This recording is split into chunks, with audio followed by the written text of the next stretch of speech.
女はお茶会に遅れないよう。もう何日も眠ることができない。いや、寝れないでいる。寝たらダメだ。寝たら死ぬ。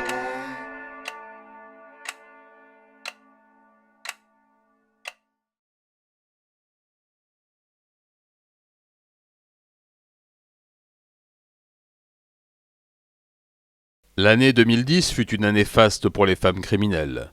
Le mois de janvier vit l'arrestation non seulement de Hoeta Miyuki, mais aussi, et quelques jours plus tard, d'une séductrice meurtrière de premier ordre, Kidima Kanae. Même si le mobile commun de leur crime était l'argent, la façon de procéder autant que l'impact sociétal furent très différents. Hoeta inspira au sein de la population une espèce de dégoût et de curiosité malsaine pour cette classe invisible des mères célibataires pauvres, prêtes à tout pour s'en sortir.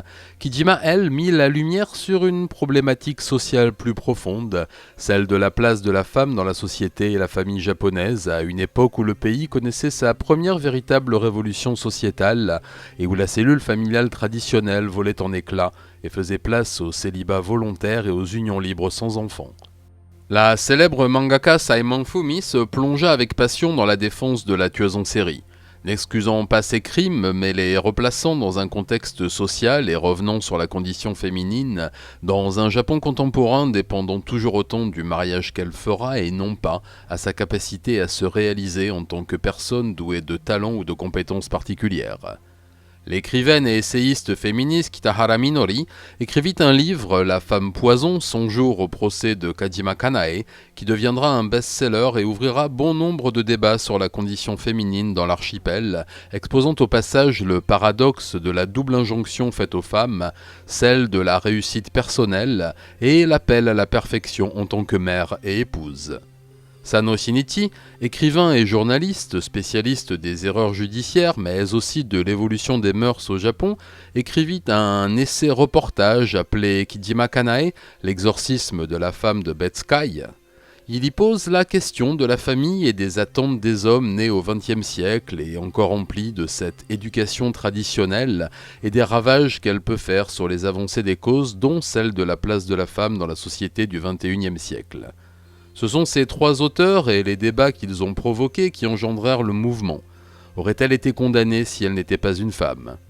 Beaucoup de littérateurs progressistes s'étant emparés de cette affaire pour en faire la vitrine d'un combat naissant, mais encore minoritaire et souvent très mal vu au Japon, se virent néanmoins confrontés à une dure réalité qui coupa court à cet élan, repoussant encore ce débat pourtant urgent.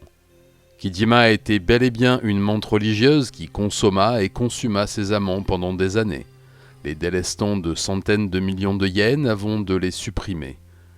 Elle est aussi la première tueuse en série japonaise à avoir utilisé les réseaux sociaux et les nouvelles technologies pour attirer ses proies, première veuve noire sur la toile.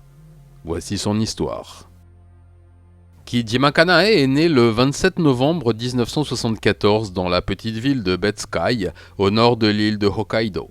Petite fille d'un député local apprécié, elle grandit dans une famille de la petite bourgeoisie campagnarde dans cet endroit reculé du monde, prise sous la neige 6 mois par an. Boulotte et pas très jolie, elle deviendra, dans ses premières années d'école, le souffre-douleur de ses camarades. Mais son caractère volontaire et combatif va rapidement lui faire inverser la vapeur et elle deviendra vite populaire grâce à son assurance, son humour et sa gouaille. Elle s'inventait une vie extraordinaire et était capable de leurrer ses petits camarades, leur faisant croire par exemple que son père était un ami de l'empereur en leur montrant une médaille et un drapeau d'honneur qui appartenaient en réalité à son grand-père décoré pour bravoure au combat lors des campagnes de Mandchourie. Mais comme son père était député, le mensonge passait auprès de ses copines et elle devenait le centre d'intérêt à son plus grand plaisir. Puis elle grandit mais ne devint pas plus jolie. Ce fut le collège avec son cortège de moqueries et de nouvelles astuces pour échapper aux brimades des autres filles. Au lycée, dans sa petite ville au bout des terres, elle commençait à s'intéresser aux garçons qui, eux, ne faisaient pas attention à elle. Par contre, elle se rendit vite compte que les hommes plus âgés la regardaient avec intérêt et attention, et même lui faisaient des avances. Elle eut sa première aventure sentimentale et physique à l'âge de 17 ans avec un monsieur d'une cinquantaine d'années qu'il avait abordé dans un parc alors qu'elle attendait près du lycée de garçons espérant faire une rencontre. L'homme, voyageur de commerce, l'amena en week-end dans un onsen et lui paya un sac de marque avec son maigre salaire. Prétextant auprès de ses parents passer le week-end chez sa meilleure amie, elle prit ainsi la poudre d'escampette chaque week-end avec son VRP, revenant chaque fois avec de beaux cadeaux et un peu d'argent. Voyant que la seule contrepartie était de faire plaisir à ces messieurs, au lit et dans la cuisine, ce qui, dira-t-elle pendant ses auditions, ne lui déplaisait pas, bien au contraire, elle se mit en quête d'un deuxième amant rémunérateur, puis d'un troisième. Elle fréquentera quelques messieurs, dont un collègue de son père, puis quittera le petit lycée de Betskai pour s'inscrire à l'université d'économie Toyo, à Tokyo. Ses parents, plutôt à l'aise financièrement, lui avaient donné suffisamment d'argent pour couvrir sa première année scolaire en la mettant au défi de faire de cette année un apprentissage de la gestion domestique en restant dans le budget alloué. Mais très vite, les fonds vinrent à manquer et Kijima arrêta de payer ses frais scolaires, préférant garder son argent pour s'éclater dans la grande ville. Elle fut renvoyée à la fin de l'année universitaire et ses parents lui posèrent un ultimatum. Rentrer chez elle et étudier à la petite fac locale ou rester à Tokyo, mais se débrouiller par elle-même. Elle choisit la seconde solution. Depuis son adolescence, elle avait compris que le sexe et la bonne cuisine vous ouvraient tout droit le chemin, si ce n'est du cœur, du moins du portefeuille des hommes. À 20 ans, Kijima Kanae n'était pas belle et elle le savait. Elle était nettement en surpoids, avait des problèmes de peau, perdait ses cheveux à cause d'un dérèglement hormonal et avait un nez plutôt épais. Qu'à cela ne tienne. Voyant qu'elle ne pourrait jamais travailler comme hôtesse, mannequin, ni même barmaid, elle décida d'utiliser ses plus grands talents pour réussir. Le premier d'entre eux était bien entendu l'aplomb, le bagou et il faut bien le dire, la mythomanie. Alors tout au long de sa carrière, elle va s'inventer des vies qui changeront en fonction des interlocuteurs et qui correspondront toujours aux attentes de ceux-ci. Elle bâtira et expérimentera tout ça sur l'internet balbutiant de la fin des années 90. Gagnant difficilement sa vie dans un magasin de produits de seconde main, elle arrondissait les fins de mois en revendant certains sur Yahoo Auction, l'équivalent d'eBay, pour arriver à payer le loyer du petit studio de 24 mètres carrés qu'elle louait dans le quartier de Itabashi. Prenant souvent des objets dans sa boutique sans vraiment les payer ni même en parler à son patron, elle comprendra vite que le risque serait nul si elle avait le patron dans sa poche, voire dans son lit. Le propriétaire du magasin où elle travaillait, Koyama Sadao, un homme de 70 ans délaissé par sa femme depuis des années, retrouvera vite goût à la vie grâce au talent de Kijima en cuisine et au lit et la prendra sous son aile. En échange de ces moments ensemble, le septuagénaire lui paiera son loyer et ses charges et lui offrira tout ce qu'elle voulait. Et ce qu'elle voulait valait cher. C'est ce qui lui vaudra quelques ennuis en 2003. Passant beaucoup de temps sur son ordinateur et maîtrisant de mieux en mieux l'outil Internet, elle perçut quelques failles de sécurité sur le site d'enchères de Yahoo. Elle réussit à détourner les comptes de certains utilisateurs parmi ses clients et se fit 1,3 million de yens, environ 9000 € en quelques mois.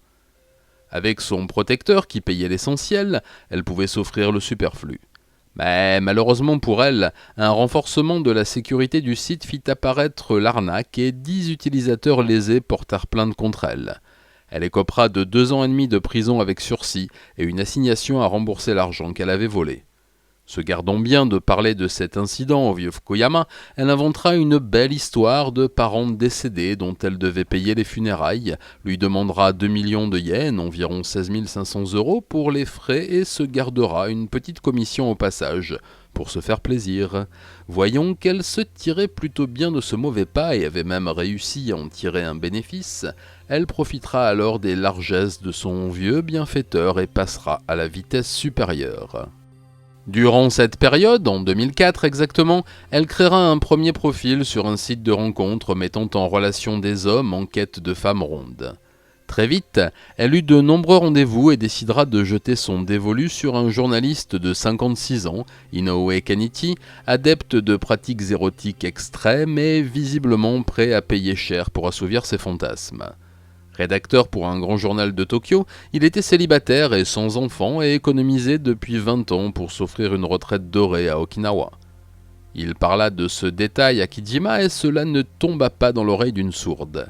Augmentant ses demandes en cadeaux et en numéraire à chaque demande de plus en plus tordue de son journaliste, elle avait compris le potentiel de la technologie quand il se mettait au service du chantage et installa des caméras dans son appartement, filmant ses séances de jambes en l'air très spéciales. Mais l'homme se lassa et lui exprima son désir de mettre fin à leur relation. Forte de ces documentaires filmés sous tous les angles, même les plus improbables, l'amante lui en fit part et le menaça de rendre ses enregistrements publics s'il ne lui versait pas une pension mensuelle d'1 million de yens. Terrifié par le possible scandale, il s'exécuta et lui remit en liquide chaque mois la dite somme. Mais persuadée de pouvoir en tirer plus, elle augmenta les tarifs et Inoue refusa. En échange, il lui proposa de lui donner 15 millions de yens, environ 125 000 euros, pour solde de tout compte, mais en échange des enregistrements et de la preuve qu'elle les avait bien effacés.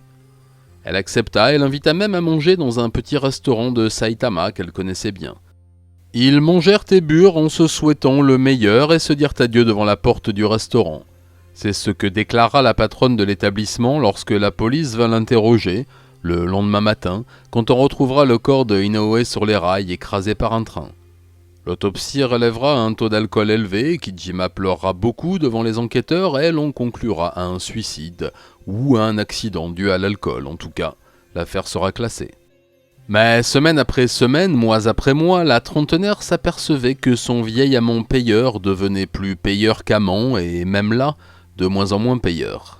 Ayant vendu son commerce de produits recyclés pour une bouchée de pain, bouchée que Kijima avait déjà dévorée depuis longtemps, il était tombé malade et nécessitait des soins à domicile que la douce Kanae n'était pas prête à lui donner. Alors, au début de l'année 2007, voyant que leur contrat immoral était sur le point de s'autodétruire, elle lui fit signer une procuration pour pouvoir aller retirer l'argent nécessaire à l'achat de ses médicaments et au salaire de son assistante ménagère. Mais le pauvre homme ne vit l'ombre ni de l'un ni de l'autre. En août 2007, le corps sans vie et dénudé de Fukoyama Sadao, son bienfaiteur, sera retrouvé dans sa baignoire. Le médecin ne parviendra pas à établir les causes de la mort et indiquera juste « mort naturelle », se basant sur le dossier médical du patient atteint de comorbidité. Détail qui aura son importance des années plus tard, l'officier de police qui accompagnera le médecin lors de la levée du corps et fera un rapport routinier obligatoire, notera que des coupelles avec des cendres étaient disposées aux quatre coins de la pièce. Il notera juste la présence d'encens brûlé, sûrement suite à la mort de Fukoyama, comme le veut la tradition. Kijima aura réussi à lui soutirer des centaines de millions de yens durant toutes ces années. Quelques jours plus tard, elle décidera de se concentrer sur cette chose merveilleuse qu'elle avait découvert quelque temps auparavant, les sites de rencontres. Mais cette fois, pas question de refaire la même erreur et de tomber sur des tordus qui lui demandaient des choses improbables contre des sommes finalement relativement modestes. Non, cette fois, elle viserait plus particulièrement les sites de femmes seules et voulant trouver un mari, les kankatsu. Elle avait déjà pour idée de trouver un riche homme veuf ou célibataire plutôt en fin de vie et à qui elle pourrait prodiguer ses soins culinaires et sensuels pour le soulager de ses peines, de sa solitude et de sa fortune. Au début, elle cherchera à modifier ses photos pour séduire plus facilement, mais rapidement, elle s'apercevra que le stratagème ne dépassait guère le stade de la première rencontre, alors elle décidera de jouer carte sur table et jouera sur son physique ingrat combiné avec ses qualités et en faisant un atout pour le type d'homme qu'elle recherchait. Elle ouvrira d'ailleurs à la même époque un blog sur lequel elle se présentera comme une femme au foyer parfaite, bonne ménagère, bonne cuisinière et bonne amante, qui n'attendait plus que sa moitié pour être heureuse. Dans ses annonces, elle écrivit entre autres « Je sais que je n'ai pas un physique parfait, loin de là, mais je suis sérieuse dans mes relations comme dans toute chose de ma vie. » En plus, pour appâter des hommes pouvant être en mal de relations physiques dans leur couple, elle rajouta « Je suis tout à fait prête à avoir des rapports non protégés et réguliers si c'est avec celui qui deviendra mon mari. » Pour les photos, elle se mit en scène devant de bons petits plats avec ses chiens et dans des situations de la vie quotidienne rassurantes. Les intitulés des annonces étaient clairs, elle recherchait le mariage et donnait tous les gages de sérieux qu'un homme japonais entre deux âges pouvait exiger d'une future épouse. Dès lors, entre 2007 et 2009, elle fréquentera 12 hommes en parallèle à qui elle promettra le mariage et qui, pour 5 d'entre eux, le paieront de leur vie. S'inventant une nouvelle identité et une nouvelle vie pour chacun, la technique était simple et rodée. Elle l'améliorera d'ailleurs à chaque nouvelle victime, prenant en compte les petites erreurs qu'elle pouvait commettre et peaufinant son approche. Elle ciblait l'annonce d'un homme apparemment sérieux, avec une bonne situation et qui souhaitait se marier sans tenir compte de l'âge du prétendant, même si, on le découvrira plus tard à travers ses notes et ses carnets, elle tentait de privilégier les veuves d'un certain âge, tout en se laissant tenter par des plus jeunes avec un peu de fortune mais plus de vigueur. Elle appâtera grâce à cela des hommes entre 41 et 80 ans. L'année 2008 fut une année de préparation pour Kijima. Une année pendant laquelle elle appâtera puis ferra ses futures victimes, notant consciencieusement les histoires qu'elle racontait à ses prétendants pour ne pas s'en mêler les pinceaux lors des rendez-vous et couchant sur le papier les goûts et préférences de chacun, et sa technique s'avérera vite payante. En 2008, elle délestera un quinquagénaire marié de Nagano, Ando Daisuke, de 1,9 million de yens, environ 11 000 euros, après avoir passé plusieurs soirées avec lui, louant des weekly mansions, des meublés à la semaine, avant de disparaître dans la nature, effaçant son profil internet et son annonce. Elle lui avait promis le mariage s'il quittait sa femme et l'installait dans un bel appartement, mais après avoir dépensé ses maigres économies pour elle, il s'aperçut que le challenge était au-dessus de ses moyens et se détourna d'elle à grand regret puisque, comme il le dira lors du procès, elle lui avait enfin donné ce que sa femme ne lui donnait plus depuis 25 ans. À noter que ce fut son épouse qui se porta partie civile lors du procès, Ando ne le souhaitant pas. Puis ce fut au tour d'un chef d'entreprise de 45 ans, Takeuchi Hiroko, résidant à Shizuoka, de tomber dans ses filets. Il y perdra 1,3 million de yens, environ 8 000 euros. Kijima utilisera la même technique avec sa proie précédente, donnant à cet homme ce qu'il n'avait plus dans son foyer et lui promettant une vie conjugale épanouie à ses côtés avant de disparaître dans la nature une fois de plus, le petit compte d'épargne épuisé. Toujours à Shizuoka, ce fut un homme de 40 ans qu'elle avait appâté via une de ses annonces et avec qui elle passait une nuit à l'hôtel qui se réveillera sans son portefeuille et ses effets de valeur. Il dira s'être endormi après une épique partie de jambes en l'air et s'être réveillé le lendemain midi avec une migraine atroce. Lors de sa déposition au commissariat de quartier, il mentionnera 2 soucoupes pleines de cendres posées sur le sol, mais la police n'en tiendra pas compte, se concentrant sur la description de l'amante voleuse. Puis ce furent 2 quinquagénaires de Tokyo qui se prirent dans sa toile. Le premier, Yokoyama Kagi, un obscur employé de bureau célibataire et sans enfant, se vit soulagé de 900 000 yens, environ 5 500 euros, après une relation de quelques jours et un week-end dans un onsen durant lequel elle lui avait encore promis le mariage et demandé un peu d'argent pour organiser son déménagement. Voyant qu'il n'avait pas un compte très garni et rechignait un peu à lui prêter une telle somme, elle encaissera les sous et ne cherchera pas à obtenir plus. L'autre était un veuf de 58 ans, Mori Sasuke, héritier d'un petit groupe local de restauration et en quête d'une nouvelle vie. Il avait choisi Kijima, enfin Ikeda Keiko comme elle se faisait appeler cette fois-ci, pour le sérieux de son annonce et la légende qu'elle s'était inventée pour l'occasion, celle d'une jeune veuve sans enfant qui rêvait de fonder une famille traditionnelle avec un homme sérieux et responsable. Ils se virent un grand nombre de fois dans des restaurants chics de Ginza sans que rien de physique ne se passe. Jouant sur la corde traditionnaliste de Mori, elle lui promit que leur union ne serait consommée qu'après leur fiançailles. Il la demanda donc officiellement en mariage et lui versa une dot conséquente, 400 millions de yens, environ 2,5 millions d'euros, comme la tradition le demande. Une fois le pactole dans sa poche, elle effaça son profil et disparut dans la nature. En août 2009, elle délestera 2 victimes de plus de la dot d'un supposé mariage et réalisera son extorsion la plus importante. Un homme de 38 ans, Nishimura Takeshi, héritier lui aussi et chef d'entreprise, cherchait la femme de sa vie mais ne la trouvait pas. De très petite taille, 1,48 m et en obésité morbide depuis son enfance, il restait désespérément célibataire malgré sa fortune et ne vivait que pour le moment où il pourrait fonder un foyer et avoir des enfants. Lui aussi très à cheval sur les principes, il entama cette relation sous les auspices d'une étiquette austère et pleine de traditions. D'abord des dîners avec chaperon, puis des déjeuners en tête-à-tête, des sorties culturelles en tout bien tout honneur et enfin, quand les sentiments se furent installés dans le cœur du pigeon, une cérémonie de fiançailles avec bague hors de prix à la clé et la dot. Cette fois-ci, elle fut de 700 millions de yens, environ 4 millions d'euros, et une fois de plus, Kijima ne tenta pas le diable et disparut une fois de plus dans les limbes. Tous ou presque portèrent plainte et bien entendu la police commença à rechercher activement cette pirate des sites matrimoniaux. Mais toutes ces victimes, dans leur malheur, eurent beaucoup de chance car certains n'eurent pas le temps d'aller voir la police. Et en 2009, les morts commencèrent à s'accumuler autour de Kijima. La macabre série commença en janvier. Depuis quelques mois, elle fréquentait un homme de 53 ans, Terada Takao, businessman de Ohome, heureux en affaires mais terriblement malchanceux en amour. Propriétaire d'une belle maison et d'un portefeuille d'actions, il rêvait de fonder une famille et se voyait bien avec 2 ou 3 enfants gambadant dans sa belle propriété. La prédatrice qui avait à nouveau changé de nom avait également retiré 5 ans à son âge pour être sûr que l'homme mordrait à l'hameçon, et c'est ce qui arriva. Gourmet et abstinent depuis des années, l'homme tomba immédiatement amoureux et ils entamèrent une relation enflammée et bien moins prude que les précédentes. Il se voyait régulièrement à son domicile et Kanae cuisinait pour lui, faisant son ménage et satisfaisant sa libido au mieux. La dernière semaine de janvier, les 2 tourtereaux se lancèrent et, comme le veut la tradition, Terada lui offrit une dot. Il lui fit un virement de 17 millions de yens, environ 100 000 euros, et lui offrit une bague de 2 millions de yens, environ 16 500 euros, en gage de son amour.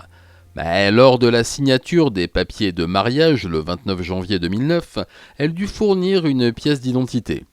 Prétextant l'avoir oubliée, elle promit d'aller la chercher chez ses parents et de revenir le lendemain pour signer les papiers du bonheur. Le 30 janvier, Terada sera retrouvé mort à son domicile, dans son lit. L'autopsie révélera une intoxication au monoxyde de carbone, la victime n'ayant ni cheminée ni chauffage à combustion. Une enquête pour meurtre sera ouverte. En avril 2009, Yabe Kazumi, un homme de 68 ans, jeune retraité de l'industrie et à la tête d'un capital confortable pour ses vieux jours, contacta cette jeune veuve sans enfant qui cherchait à refaire sa vie avec un monsieur attentionné.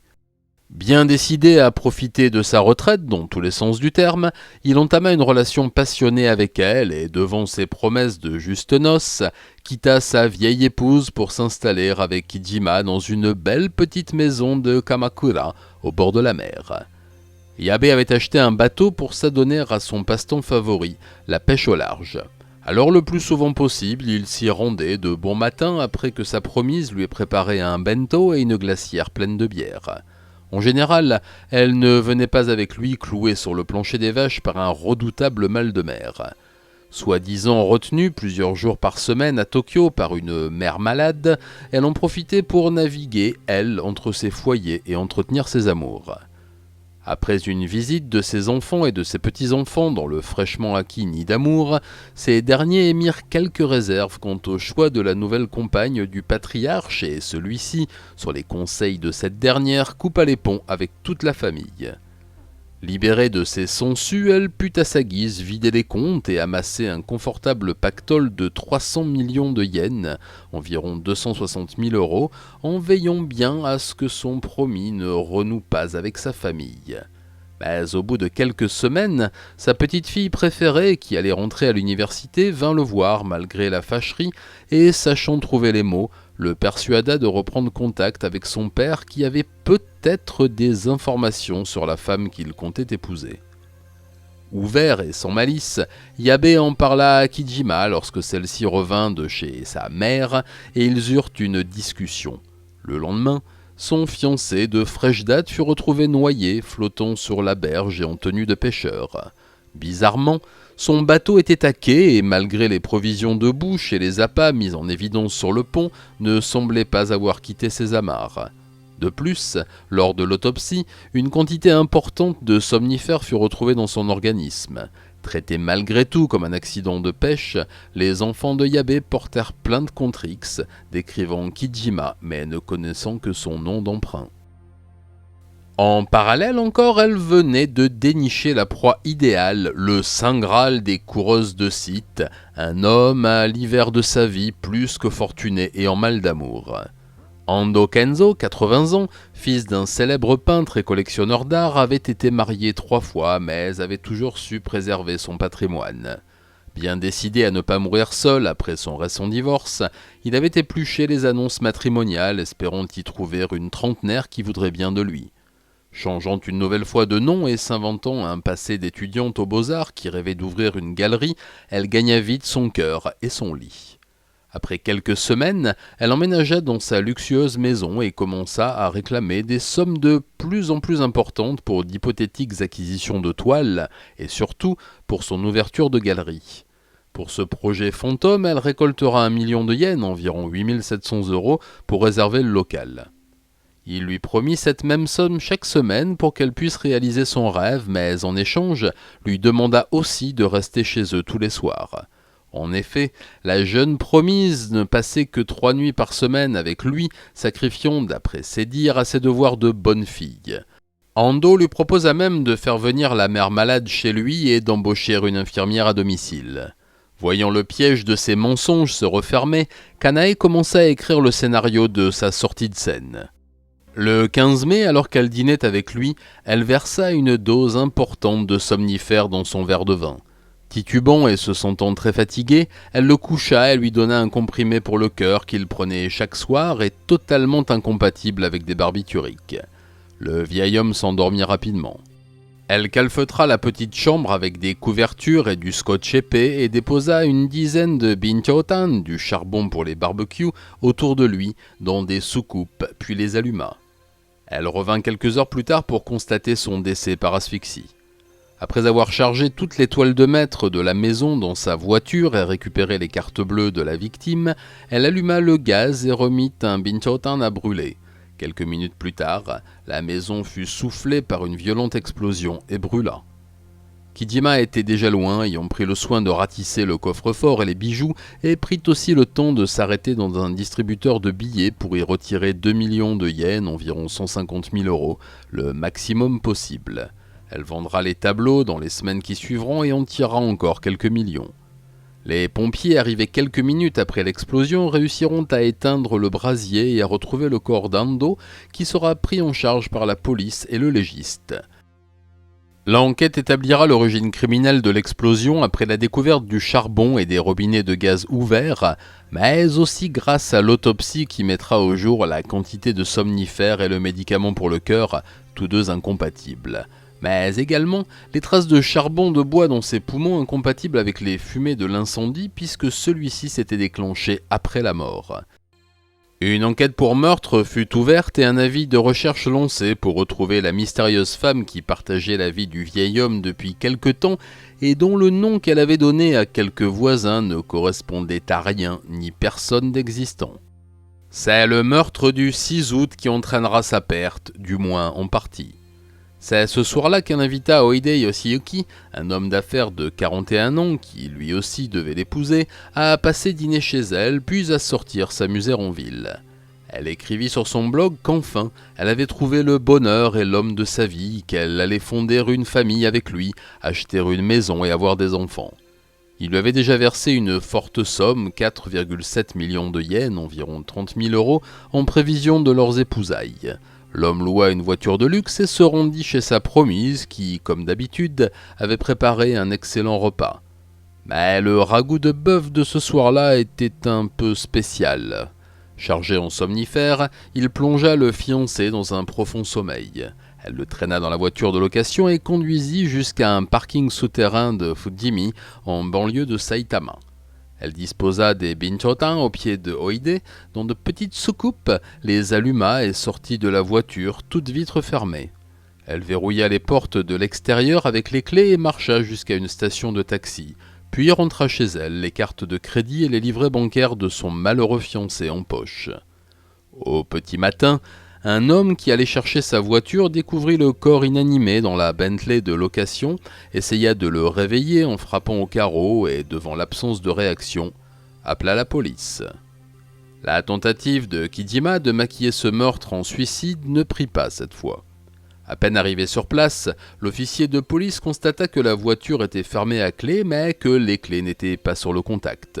Ensuite, la découverte des soucoupes pleines de cendres dans la voiture et la forte quantité de somnifères dans l'organisme de la victime mirent la puce à l'oreille aux enquêteurs qui firent le lien avec d'autres affaires récentes qui leur posaient bien du tracas.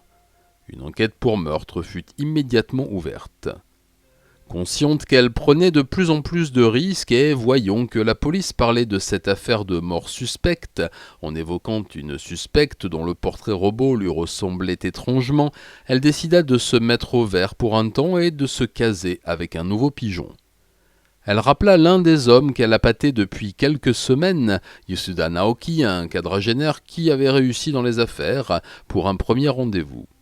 Il fut un peu déçu par son apparence, mais très vite, sa gentillesse, sa cuisine et son zèle au lit eurent raison de son petit cœur. Elle s'installa chez lui à Chiba quelques jours plus tard. Elle s'occupa de la maison, dont elle fit un endroit impeccable, lui préparant le petit déjeuner, cuisinant son bento du midi et lui concoctant des dîners somptueux. Comme elle l'avait toujours fait, elle se faisait passer pour quelqu'un qui correspondait aux attentes de sa proie. Par exemple, pour son retraité amateur de pêche, un peu hypocondriaque, elle avait prétendu être infirmière.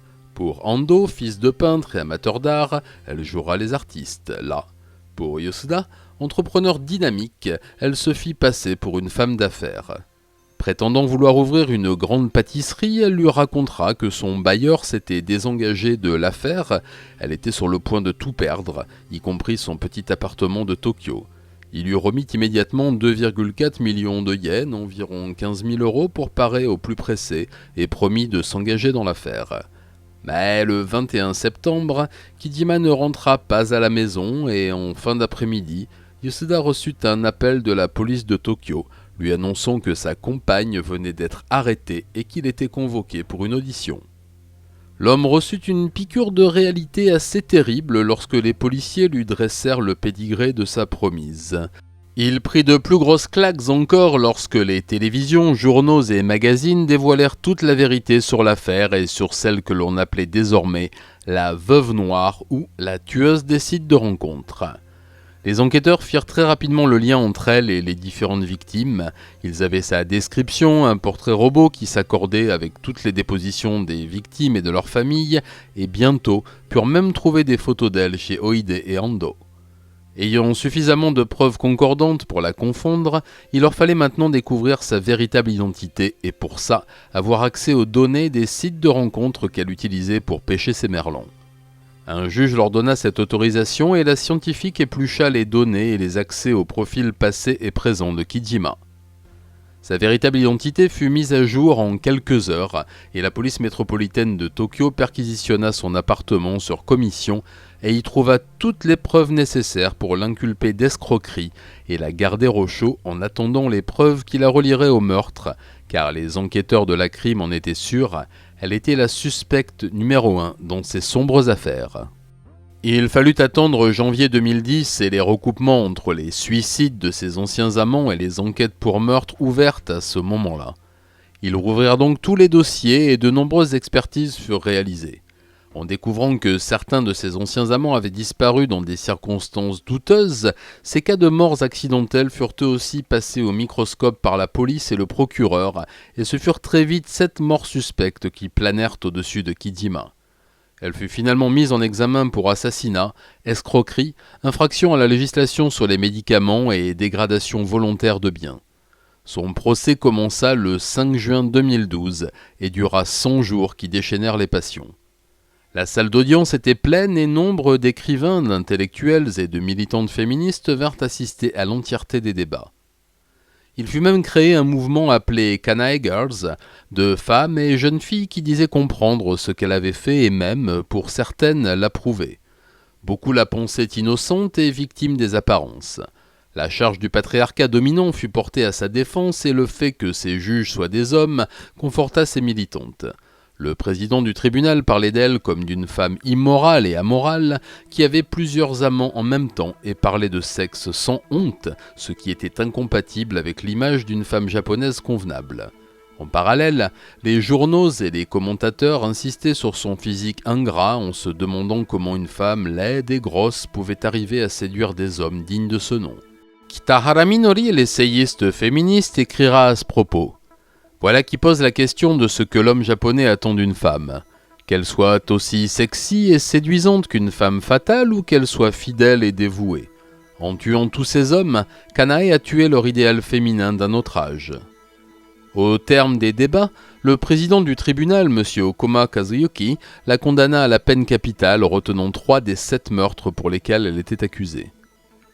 Le 12 mars 2014, sa condamnation fut confirmée en appel, mais ses 3 avocates déposèrent un recours à la Cour suprême, invoquant la charge subjective des juges masculins et l'absence de preuves scientifiques dans l'entièreté des affaires.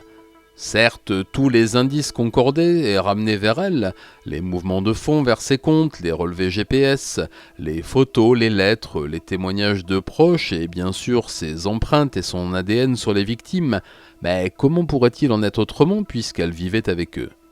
Et puis, bien que Kijima admit les escroqueries, elle niait farouchement les meurtres et continuait à servir ses histoires de suicides et d'accidents. En prison, elle ne perdit pas son temps. Elle écrivit un livre de mémoires qui fut publié et rencontra un immense succès auprès du public. Les intellectuels progressistes du pays comme Kitahara Minori, Sano Shinichi ou Saemon Fumi en firent la promotion et isolèrent des parties du texte pour monter une défense parallèle à celle de ses avocates, celle qui retournerait l'opinion publique en sa faveur et pourrait faire changer le jury d'avis.